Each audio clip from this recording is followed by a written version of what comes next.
Here's check on stories we're following for you on Robin Hood Radio. In Kent, a drive-through COVID-19 testing site will be open today at Kent Town Hall. In the parking lot from 10 a.m. to 2 p.m., New Milford VNA will be conducting the testing. It's a PCR test. You'll receive results in approximately 48 hours. Keep in mind that due to current lab capacities, testing is prioritized for those who are symptomatic or have had a known close contact with positive cases. For planning purposes, register or choose to either the morning or afternoon session, and you can register at hy.perlink.com. Other testing locations, there's an obvious shortage, of course, of testing sites in the northwest corner. The State Department of Public Health has recently reported they're looking to add more testing sites in the coming weeks. If you're looking for testing sites and can't get way to test it on Monday, you can visit the state's website and enter your zip code to see on a map a nearby testing location. Connecticut Governor Ned Lamont said the legislature will have to close projected deficits of $4.3 billion in the next two-year budget plan. According to a new estimate released on Friday, the legislature's Office of Fiscal Analysis is also projecting a budget deficit of $901.7 million for the current 2021 fiscal year that'll end on June 30th. The combined $4.4 billion shortfall over the next three fiscal years will exceed the currently projected $3 billion balance in the Budget Reserve Fund. The OFA included the deficit projections in an annual budget forecast provided to the legislature's two budget committees on Friday. The State Office of Policy and Management also released separate reports to the Appropriations Committee and Finance, Revenue, and Bonding Committee, providing its projections for the current budget year and three succeeding fiscal years. The analysis said its budget outlook reflects the serious damage the coronavirus pandemic has done to the economy. The John T. and Jane Whitlehold Foundation, a supporting fund of Northwest Connecticut Community Foundation, has awarded the Housatonic Valley Association a $60,000 Habitat Land and Environmental Protection Grant for its Follow the Forest Conservation Initiative. In announcing the grant, Tim Abbott, Regional Land Conservation Director at HVA, said it will allow HVA and its conservation partners in Northwest Connecticut to redouble their efforts to protect one of the most significant wildlife habitat corridors in the eastern United States. Connecticut has now surpassed 100,000 in total cases of coronavirus, according to the Department of Public Health.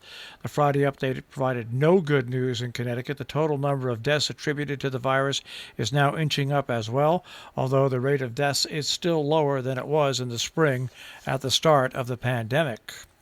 COVID-19 remains on the rise in New York, with some areas of the state getting hit harder now than they did during the first wave of the pandemic in March and April.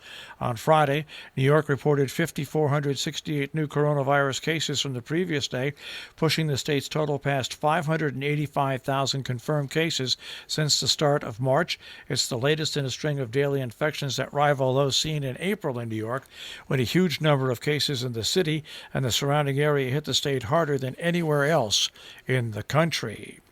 Massachusetts crews will be repairing bridges on Interstate 90 in Otis and Becket from 7 a.m. to 3:30. Bridge repair operations in Otis taking place on I-90 eastbound at marker 23. In Becket, the repairs will take place at marker 15.9. And today, the Great Barrington Board appears poised to reject the expansion permit for the Great Barrington Airport. It's been a long run-up to the likely decision today. The Select Board, though, is poised, it seems, to reject that special permit that would allow the construction of 6 hangars at the airport. At a 7th continuation of its public hearing, 3 of the 4 board members who can vote indicated that this permit will not fly based on the legal standards set by the town's bylaws. Quote, the benefits do not outweigh the detriments, end quote, according to Vice Chairman Ed Abrams at the November 9th hearing. The Planning Board, by the way, has vetted the proposal and found that the storage on concrete pads indoors is far safer for the environment than tying them to the ground, as most aircraft are now. One concern is the aquifer beneath the airport that runs the length of the town to the Connecticut border. In a flood of letters to the board, residents and aviators said the roughly 90-year-old airport is a community asset that should be supported. They say safety would be improved by keeping planes inside garages. Regretfully, the Sharon Methodist Church is not sponsoring their annual pie sale the Wednesday before Thanksgiving due to COVID. nor will they be having their Christmas fair on the first Saturday in December due to the virus. Hopefully, they'll be able to return next year. The traditional Thanksgiving dinner for those in need, usually held at the Pilgrim House on Granite Avenue in North Canaan, will be takeout only this year because of the COVID-19 pandemic. Meals will be distributed directly to cars of the recipients on Thanksgiving Day in front of the Pilgrim House between noon and 2 p.m. Home delivery will be available. If you wish to make a food donation or arrange for home delivery of meals or volunteer with all the proper personal protective equipment, contact Beverly Becker at 860-824-5854 or 860-671-1892. The Town of North Canaan holiday gift program is underway. If you haven't received your application, you can pick one up at the Town Hall or contact the Social Service Office at 860-824-7313, extension 110, and leave a message with information for one to be mailed to you. The applications are due by December 1st. The Millerton Fire Company has a way to invoke the Christmas spirit, scheduling Santa runs for local children. Since this year's Parade of Lights was canceled due to the pandemic, the fire company decided to organize Santa runs and drive by local children's homes, waving and sounding their sirens as they pass. To make a request for a Santa run, leave your name and address in the mailbox at the firehouse by the end of day today. For more information, you can go to the Millerton Fire Company Facebook page. Are they going to cancel the Winter Walk in Hudson? No way. They're going to do it safely. Yes, Hudson Hall has produced Winter Walk, Hudson's beloved Winter Street Festival.